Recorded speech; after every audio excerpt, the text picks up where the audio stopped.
Patrick Mundé-Teresa est écrivain et commissaire d'exposition. Il est le fondateur et le directeur artistique du Centre d'art Waza, un centre d'art indépendant unique en son genre situé à Lubumbashi. Il a cofondé et dirigé les 3 premières éditions des rencontres Picha, Biennale de Lubumbashi de 2008 à 2015. Il a participé à la création et a siégé au conseil d'administration de l'International Biennale Association. En 2016, il a reçu le prix national congolais des arts et de la culture et, en 2017, la médaille Arts, Lettres et Sciences.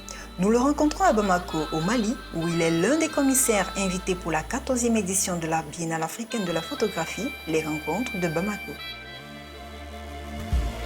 À suivre donc la pause d'art.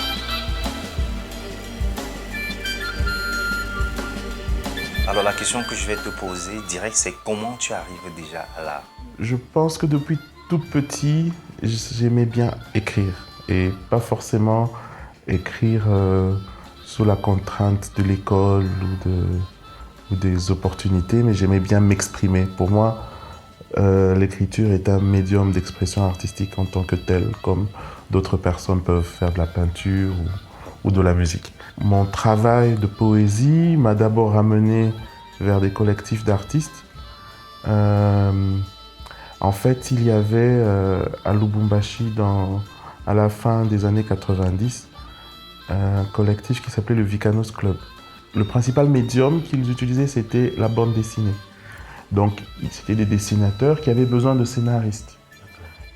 Alors, moi, je suis venu comme scénariste. Bon, toi, tu as une belle plume, allez, viens, tu vas nous faire les dialogues. Et en fait, on s'est retrouvés très nombreux là-dedans. Et beaucoup d'entre nous avaient envie d'explorer autre chose que la bande dessinée. Je trouvais que ça devenait un cadre très étroit. Et donc, je me souviens, par exemple, un des projets qu'on a commencé à faire, on appelait ça « Poème filmé ». On prenait la poésie et il y avait des gens à l'époque avec les petites caméras qui commençaient à être assez démocratiques. Et donc, on se baladait dans les rues et on filmait des images pour les poèmes. Donc, rapprocher le médium de la poésie avec ce qu'on pourrait appeler de l'art vidéo aujourd'hui. Mais à l'époque, on utilisait le mot poème filmé parce qu'on ne connaissait pas toutes ces pratiques, toutes les appellations des pratiques. Et donc, ce collectif a été ma première école. En parallèle avec mes études, en fait, je fais des études pour être ingénieur en chimie industrielle. Parce que pour moi, la pratique artistique ne pouvait pas être un métier. Quand j'ai grandi, autour de moi, je n'avais pas d'exemple de personnes qui travaillaient comme artistes ou qui n'avaient pas de monde artiste. Oui. Alors il y avait la grande génération de l'époque des indépendances, et puis il y avait comme un vide qui faisait qu'on ne se projetait pas comme artiste à cette période, la période des crises des années 80-90. Voilà. Moi, je suis né en 83.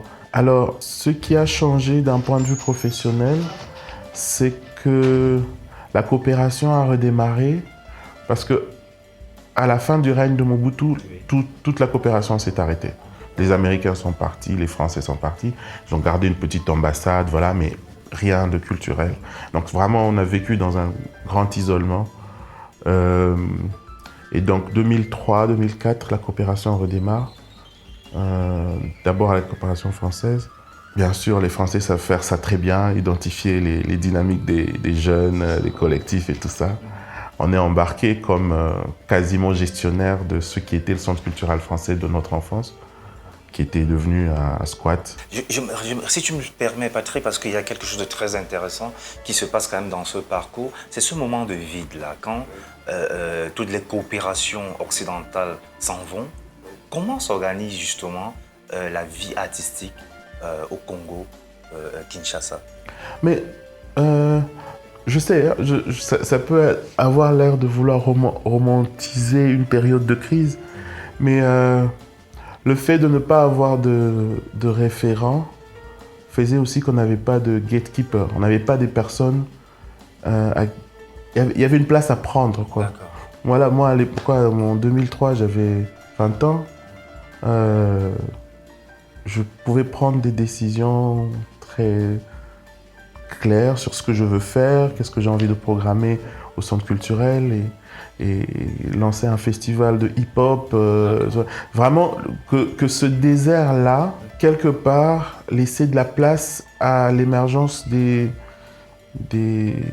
dynamiques les plus expérimentales, en fait. Donc, on n'a pas eu besoin de casser quelque chose qu'il y avait pour imposer quelque chose de nouveau. Voilà. Mais évidemment, on ne pouvait pas, je veux dire, on n'avait pas d'argent. On prenait les caméras dans nos familles. Chacun ramenait à l'époque, on a fait un film d'animation avec des magnétoscopes, avec play, rec, pause. Et justement, quand tu parles de famille, c'était quoi le regard des familles? Parce que tu l'as si bien dit, on est dans un pays où les référents dans le monde artistique n'existent presque plus, en dehors de ceux des grands frères de la période liée à l'indépendance. Mais comment les parents, quand ils vous voient vous intéresser à l'art, et eux qui souhaitent que vous fassiez plutôt des études vers des métiers, on va dire, où il y a une certaine sécurité financière, comment les parents réagissent à ça, à l'intérêt que toi tu portes à l'art? Tant que ça reste une activité de dimanche, ce qui était le cas pendant des années, ça ne leur posait pas de problème. Vous faites ce que vous voulez de vos week-ends, mais vous nous ramenez des bonnes notes à la fin de l'année. C'était un peu le deal. Et jusqu'à une certaine mesure, on essayait de tenir le deal, mes amis et moi. Mais quand c'est devenu compliqué, c'est quand on prend l'engagement d'en faire une profession. Et on n'offre pas la garantie que à la fin du mois, mon argent viendra de là. Il n'y a pas quelqu'un qui paye tes factures à la fin du mois. Alors là, les parents ont peur. Parce que c'est là que moi j'ai eu un gros clash avec mon père pendant plusieurs années à cause de ça. C'était un peu ma faute, je dois avouer, parce que j'ai tenu le deal d'avoir des bonnes notes jusqu'à l'avant-dernière année de ma formation d'ingénieur. J'ai repris l'année. Mes enseignants m'ont clairement fait comprendre qu'ils ne supportaient pas mes absences parce qu'à l'époque, j'étais tout le temps j'étais plus à l'Institut français qu'à la faculté polytechnique. Et c'est en ce moment-là que je me suis dit que je suis en train de mener de front deux activités que je ne peux pas gagner en même temps. Et donc, il fallait que je fasse un choix très clair entre la faculté polytechnique comme métier et mes activités artistiques. Alors, il s'est passé que cette même année-là, nous venions, parce qu'on a commencé avec la reprise de la coopération, on est rentré dans la logique des projets, de chercher des financements pour faire des choses. Donc la même année, l'Union européenne finançait pour la première fois une structure culturelle et c'était notre collectif.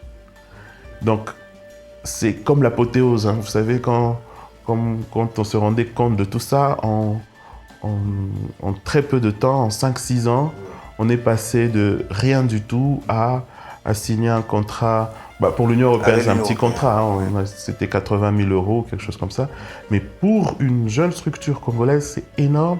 Et j'avais la pression de toutes les ambassades en disant « Nous, on ne donne pas ça. C'est la première fois que ça arrive.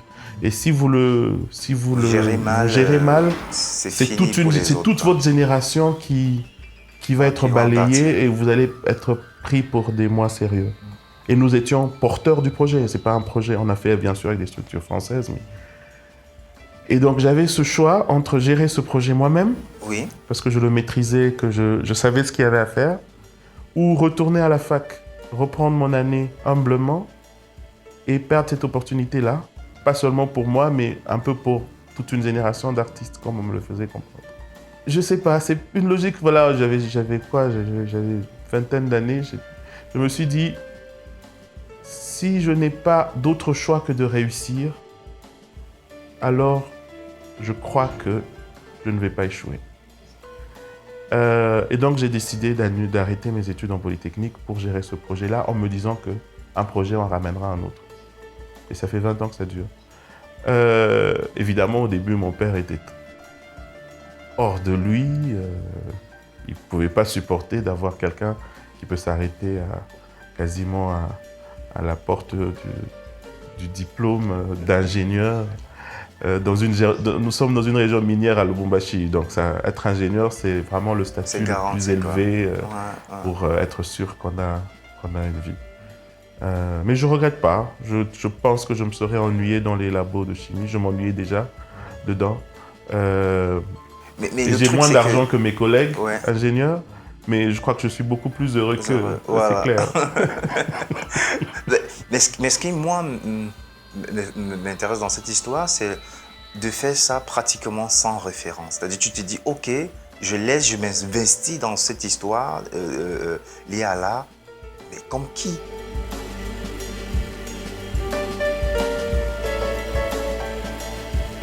La pose d'art.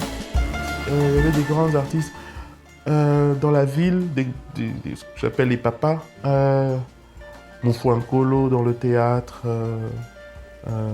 Chenge dans la peinture.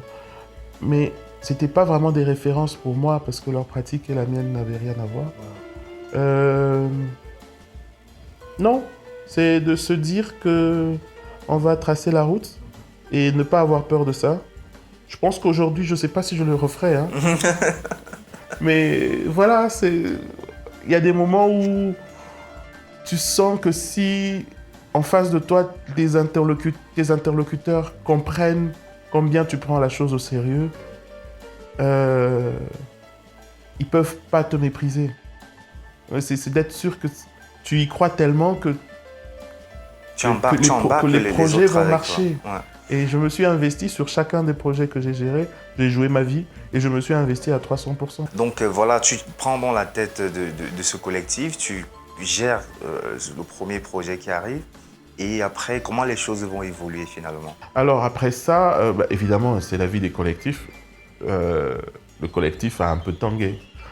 On a fini le projet convenablement, évidemment. Et là, ce projet-là, déjà, il portait sur quoi? C'était quoi le projet? Bande dessinée et musique. Donc on a fait une caravane. On est allé à l'intérieur du pays avec des bus. Et sur chaque station, on sensibilisait sur le vivre ensemble, avec des outils culturels, donc principalement de la musique et de la bande dessinée. Et à la fin, le projet a été un grand succès pour les exigences du bailleur.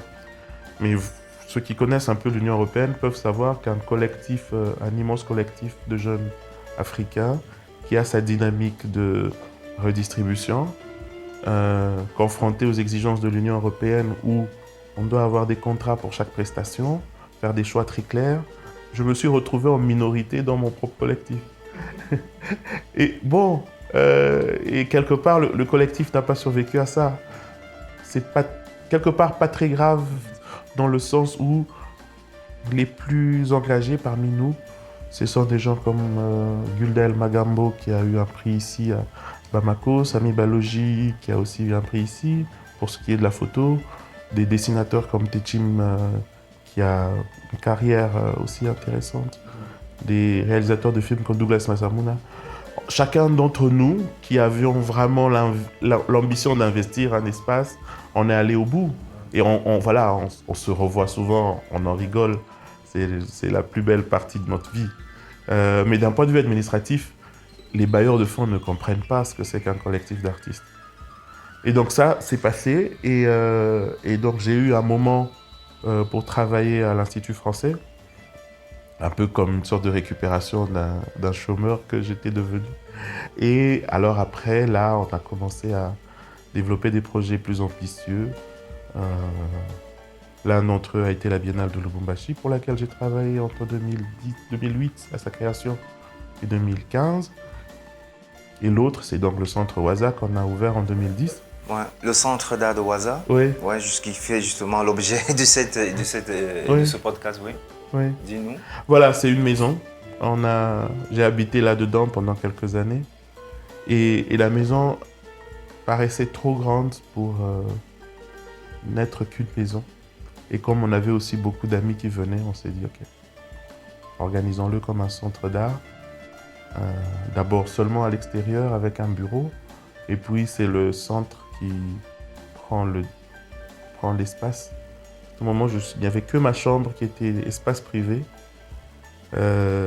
Mais comme la bibliothèque était dans ma chambre, okay. Même cet espace privé devenait public. À un moment donné, je me suis dit, bon, je vais faire une mezzanine, comme ça je laisse la bibliothèque et je vais mettre mon lit là, que j'ai mon espace privé. Alors là, je me suis dit, c'est peut-être un peu la limite et qu'il faut que j'ai mon espace d'intimité à moi aussi. Et donc là, j'ai déménagé et donc le centre est resté le centre. Donc la maison est au centre-ville de Lubumbashi pour le moment, parce qu'avec le boom immobilier, je ne sais pas quand est-ce qu'on va nous chasser de là. Et voilà, c'est la maison où les artistes sont chez eux. D'accord. Et quelles sont les activités qui se font dans cette maison? Alors, ce qui pour nous est important, c'est d'accueillir les artistes. Donc, comme on est au centre-ville, on a de quoi un artiste a besoin. Il a d'abord besoin d'électricité. On est dans un pays où, dans nos quartiers, on n'a pas d'électricité. En tout cas, pas beaucoup en journée. Donc, au centre, on a mis en place des panneaux solaires, des groupes de secours. On a aménagé des espaces de travail. Et donc, les artistes, ils viennent et ils n'ont pas de compte à nous rendre sur ce qu'ils font. Tant qu'ils sont artistes, ils peuvent faire des réunions, communiquer sur Internet, écrire leur mail, faire des montages et tout ça. Voilà, c'est vraiment... Ou occuper la bibliothèque pour lire. Voilà. Donc, au quotidien, le premier travail qu'on a à faire, c'est d'aménager cet espace d'accueil pour les activités des artistes. Après, il y en a qui font le plus régulier, comme des slammers qui ont des rencontres chaque semaine. Les rastas de la ville viennent aussi là. Alors, nous, ce que nous faisons, c'est 2 types d'activités. Il y a ce qu'on appelle le Wazakazi, c'est des formations, de mettre en place une thématique de formation, un axe, un besoin de formation qu'on a identifié. En général, on l'étale soit sur 12 mois, soit sur 18 mois. Et avec des temps forts, des modules, la possibilité de faire venir des gens de l'extérieur. Et donc, sur 1 an ou 1 an et demi, par exemple, à l'époque du Covid, c'est même allé jusque sur 3 ans, on fait des formations. Et quels sont les axes de formation que vous avez justement identifiés? Ça change beaucoup. Par exemple, pour 2019, à partir de fin 2019 jusqu'à 2020, c'était vraiment les bases de... On a fait un travail sur des choses qui peuvent paraître très basiques. Faire son portfolio, répondre aux emails, parce que on peut en rigoler, mais c'est pas toujours évident. Nous qui avons l'habitude, oui. ça l'est évident. Ouais. Mais en fait, constituer son dossier artistique. Et après, on s'est rendu compte qu'en fait, il y a des artistes, c'est pas trop leur truc. Ok, s'occuper de cette administration, ouais. Et tout ça. Et que, en même temps, il y a une forme de... Comment dire? Ils deviennent parfois des proies faciles pour une forme de prédation de ceux qui veulent prendre leur travail et créer un profil qui ne leur correspond pas toujours. Alors la dernière formation, la dernière vague de Kazi qu'on a fait, ça s'appelait Kirata, K-I-R-A-T-A. C'est un mot de l'Académie des Beaux-Arts de Kinshasa. Il y a un ami qui avait étudié tout le lexique des jeunes artistes. Et Kirata, à première vue, on peut penser que un Kirata, c'est juste un curateur local. Une version locale du curateur. Mais c'est beaucoup plus complexe que ça. Quand on a commencé à creuser, ils utilisent curateur pour les étrangers, c'est vrai. Mais ceux qu'ils appellent Kirata ne sont pas vraiment des curateurs. La manière dont il l'a traduit, c'était un Kirata, c'est un ami qui aide l'artiste à monter un dossier de demande de subvention. Donc c'est très basique. Ça a l'air très basique, mais la dimension ami, il y a une dimension humaine non négligeable. D'abord, c'est que je ne viens pas te dire que j'en sais plus que toi, voilà, parce que peut-être que je parle mieux français que toi et je suis supérieur à toi, non. Ça reste dans une démarche amicale et solidaire.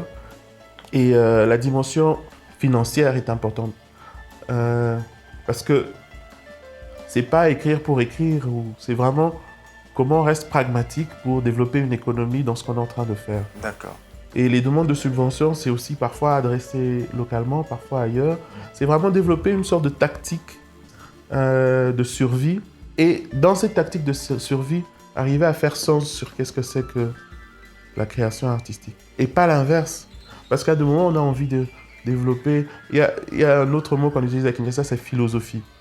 On dit voilà, j'ai fini ma série, viens me donner la philosophie. En fait, le concept, la démarche. La note conceptuelle. Et donc, voilà. Et donc, c'est pas philosophie. C'est vraiment très pragmatique.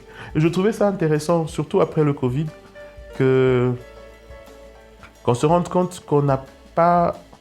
On doit trouver des chemins assez rapides pour atteindre nos objectifs.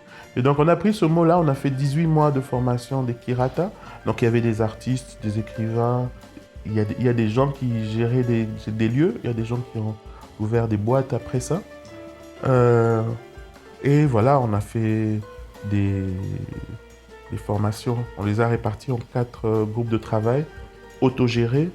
Et là, il y avait un groupe sur le numérique, un groupe sur la production des contenus, un groupe sur le marché de l'art et un dernier groupe sur art et société. Comment les pratiques socialement engagées arrivent aussi à développer des ressources pour eux. Donc ça, c'était le dernier gros programme qu'on a fait, qui était vraiment bien articulé sur 18 mois. Je crois qu'on est allé jusqu'à 21 mois. Et on a terminé par une présentation des 27 projets accompagnés. Donc c'est la dernière fois qu'on a fait donc un CASI, donc un programme d'école comme ça, articulé.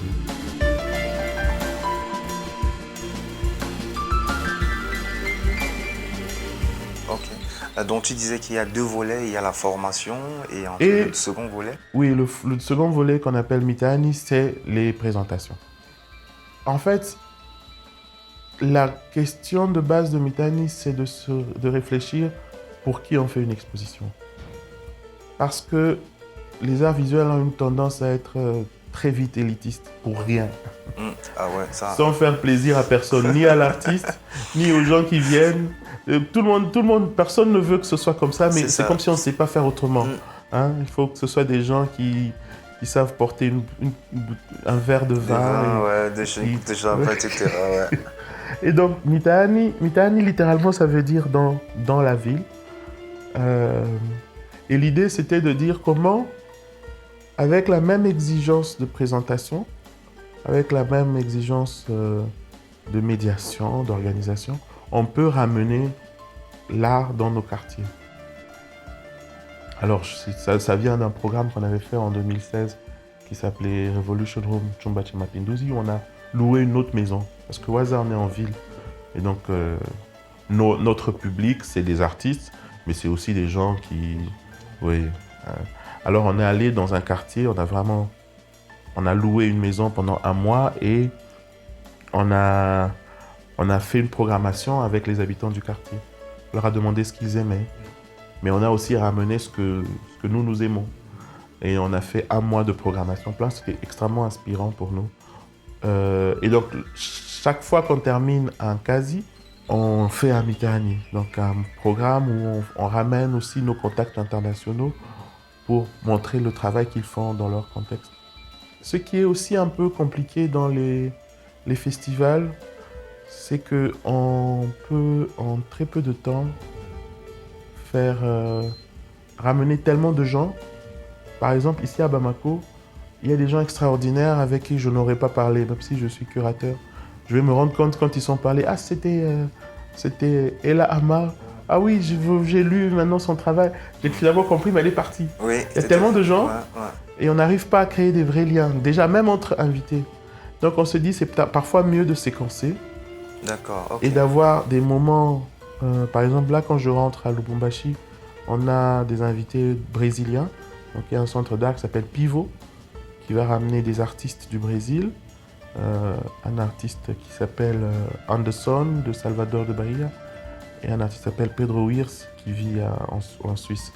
Et donc pendant 1 semaine, on va parler de liens entre le Congo et le Brésil uniquement. Donc ce sera justement ce segment-là. Et plus tard, on pourra parler d'autres choses. Au mois de juin, on a parlé des technologies. Donc il y avait le Humboldt Forum qui ramenait un programme là-bas. Donc c'est au lieu de faire un gros festival, l'étaler dans le temps et avoir le temps de la rencontre, D'accord, ok. le temps du repos. On peut se reposer entre deux mitani pendant 6 mois ou 3 mois et avoir un autre programme, un autre programme, un autre programme. Et quand on a fini cette période-là, on identifie aussi nos lacunes et on développe un autre programme quasi. Donc c'est comme un cycle. En fait, la programmation de Waza, c'est comme un festival atelier. On fait 2 semaines d'atelier, 1 semaine de festival. Maintenant, au lieu de faire 2 semaines, 1 semaine, on fait 2 ans, 1 an, ou voilà. C'est vraiment étendre dans le temps, prendre le temps. Je trouve qu'il y a une forme d'hégémonie du temps. Moi qui ai travaillé beaucoup dans des festivals, il n'y a pas un festival à Lubumbashi dans lequel je n'ai pas travaillé. Je trouve que cette hégémonie que ce temps-là prend sur toute l'année, c'est parfois un peu injuste. Mais est-ce que c'est pas aussi lié au financement, au finish? Oui et non.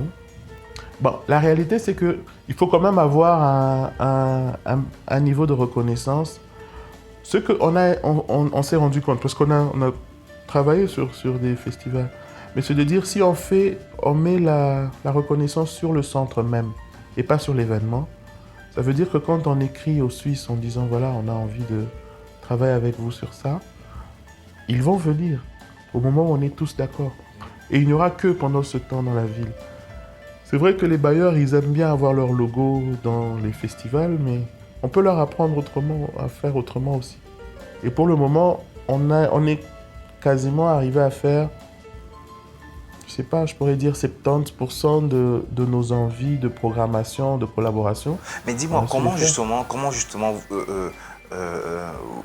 toi et ton équipe à Waza, comment vous avez travaillé cette reconnaissance-là? Parce qu'avant de pouvoir, de pouvoir bénéficier de financements conséquents pour vraiment tenir des programmes sur des temps longs, il faut des fois peut-être investir de sa poche pour faire des choses. Comment ça s'est passé pour avoir accès à ça? Comment vous vous êtes organisé? Bon, je pense notre manière de travailler, c'est que on peut tout faire avec 0, ce qu'on a envie de faire. Si on a 0 francs, on peut le faire. Si on a 1 million de francs, on fera mieux. Mais le fait de ne pas avoir de l'argent n'est pas une raison de ne pas faire ce qu'on a envie de faire. Et l'une des choses pour lesquelles on nous respecte, c'est que on arrive à faire ce qu'on a à faire. Mais comment faire avec 0? Je pense que ce que je disais au début sur créer un espace d'accueil pour les artistes, c'est aussi consacrer du temps à parler avec eux. C'est consacrer, être disponible pour eux. Je pense que la principale ressource du centre, c'est l'amitié qu'on a développée avec les artistes. Et cet esprit de famille dans lequel on se retrouve. Je donne un exemple. Quand on accroche une exposition, les artistes ils viennent, ils disent mais là c'est la maison. Ils savent quand c'est un programme subventionné, ils savent qu'on va les payer en conséquence, on va respecter leur travail. Mais si on n'a rien, ils savent que ça, on le fait parce qu'on estime que c'est important pour la scène. Ils vont venir, ils vont travailler gratuitement et c'est bien pour tout le monde. C'est pas de l'exploitation. Et donc, notre principale ressource, c'est cet écosystème-là qui nous porte. C'est pas nous qui l'apportons, c'est eux qui nous portent. Le lien entre les artistes et vous, pouvoir les fidéliser. Oui. Ok. Mais évidemment, c'est un lien qu'on renégocie en permanence. Donc, je veux dire, ça fait 15 ans que le centre fonctionne. Il y a des artistes, il y a 15 ans, ils pouvaient passer toute leur vie chez nous. Mais aujourd'hui, il y en a qui ont leur propre atelier, il y en a qui ont même leur propre centre. Et donc, évidemment, celui qui a son centre, il a le choix entre rester dans une forme de lien avec nous ou de rivalité quasiment. Mais voilà, je pense, voilà, quelqu'un comme FM qui a ouvert Biasassa, il est à son centre. Il y a des semaines où il passe plus de temps chez nous que dans son propre centre parce qu'on est en ville, donc il voit aussi plus d'artistes, donc il est plus à l'aise. Donc, quand on arrive à avoir ces genres de rapports, c'est bien. Après, c'est pas toujours simple, mais moi, j'aime bien aussi être dans une forme de transparence avec les bailleurs de fonds. De prendre le temps de leur expliquer qui nous sommes. Moi, je demande toujours qu'ils viennent. Parce qu'un bailleur qui te finance depuis Amsterdam en signant des chèques et qui n'a jamais vu quelle est la réalité sur le terrain, à un certain moment, il ne va pas comprendre tes rapports. Il dit, mais tu avais dit que tu vas faire ça, tu n'as fait que ça. Mais c'est pas que ça, c'est peut-être plus. Plus que, ouais. Et pour moi, notre attitude a toujours été d'être vraiment dans une transparence. Venez voir, voici ce que nous sommes, voici nos besoins. Et de ne pas considérer... Les bailleurs de fonds, c'est des êtres humains aussi. Hein. Enfin, c'est des institutions, mais à l'intérieur de ces institutions, c'est des êtres humains. Et de leur faire comprendre la vision qu'il y a là-dedans. C'est de dire qu'on construit une communauté, on encourage des pratiques qui n'auraient pas une vie si on n'existait pas, s'il n'y avait pas un espace comme le nôtre. Et ça, jusque-là, ça a marché. Je sais pas, il y a des gens qui disent que Waza a fait les meilleurs projets, les meilleurs dossiers de subvention dans la région, mais c'est pas très vrai. En fait, on a beaucoup de refus. Beaucoup de refus. Mais vous faites beaucoup de demandes. Non, plus maintenant. On accompagne maintenant les jeunes qui font des demandes, ce qui nous met aussi dans une forme de précarité. Mais on essaye de construire dans la durée aussi nos relations avec les bailleurs. Merci à vous d'être si nombreux à nous écouter. Nous vous donnons rendez-vous la semaine prochaine pour aller à la découverte d'une histoire intimement liée à l'art. La pause d'art est une idée d'Yvon Gassam. Voix off, Solange Nembe. Musique, Tumo. Mixage, Ralin Gangmo. Réalisation, Yvon Gassam. La pause d'art est un podcast produit par African Entertainment avec le soutien du laboratoire de théâtre de Yaoundé, Otni et de Satek Records.